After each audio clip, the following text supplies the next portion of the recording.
दोस्तों, अगर कभी आपने न्यूज़ में सुना होगा कि भैया यहाँ पे एयरप्लेन क्रैश हो गया या कहीं पे एरोप्लेन क्रैश हो गया, तो आपने उसके साथ एक चीज़ और सुनी होगी कि जो ब्लैक बॉक्स है उसकी जानकारी में लोग जुटे हैं, मतलब उसको खोज रहे हैं।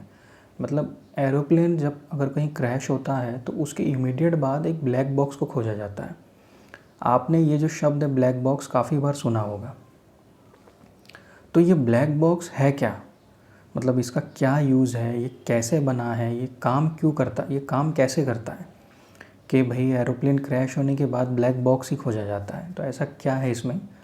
तो देखिए, ये बेसिकली टेक्निकली अगर इस ब्लैक बॉक्स को बोला जाए तो ये एक फ़्लाइट डेटा रिकॉर्डर है। मतलब इसमें एरोप्लेन से रिलेटेड कुछ डेटा रिकॉर्ड होते हैं।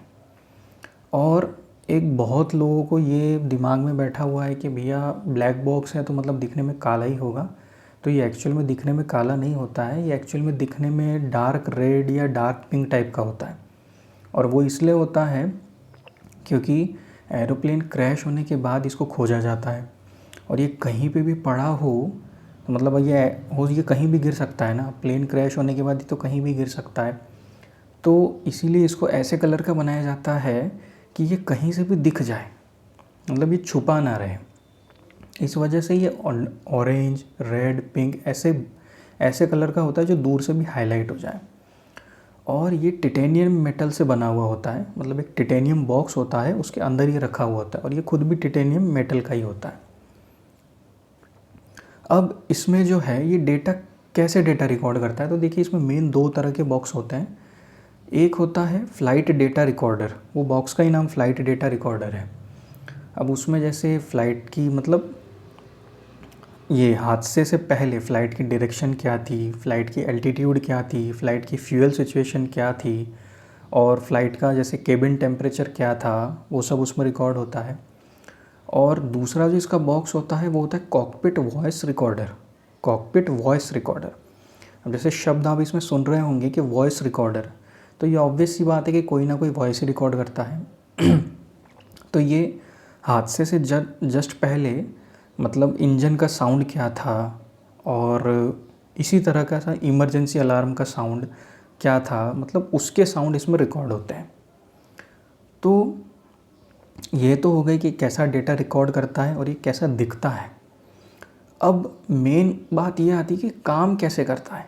जैसे देखिए कहीं पे फ़्लाइट हादसा हुआ तो होता क्या है, वो बहुत मतलब अगर फ़्लाइट बहुत ऊंचाई से आके ऑब्वियसली गिरता है नीचे तो बहुत अच्छा ब्लास्ट होता है उसमें। अब ब्लास्ट होता है तो ऑब्वियस सी बात है कि वहाँ पे हीट बढ़ेगी, मतलब वहाँ पे टेम्परेचर बढ़ेगा। तो वो ये टेम्परेचर झेल पाए इसीलिए ये ऐसा बनाया जाता है कि 11,000 डिग्री सेल्सियस में भी ये 1 घंटा सर्वाइव कर सकता है। मतलब अगर 11,000 डिग्री टेम्परेचर भी कुछ समय के लिए रहा ना तो ये इसमें सर्वाइव कर लेगा अगले 1 घंटा तक। और उसके अलावा 260 डिग्री सेल्सियस मतलब 260 डिग्री सेल्सियस टेम्परेचर में भी ये 10 घंटे सर्वाइव कर सकता है। वो इसीलिए बनाया जाता है क्योंकि ऑब्वियस ही बात है, ब्लास्ट होगा तो हीट प्रोड्यूस होगी, तो वो उस हीट को सर्वाइव कर सके, मतलब उस हीट से बच सके, इस वजह से वो बनाया जाता है। और ये फ़्लाइट्स में दो लगे होते हैं जनरली, यूजुअली दो होते हैं हर एरोप्लेन में, एक फ्रंट साइड में होता है और एक बैक साइड में, मतलब एक सामने और एक पीछे।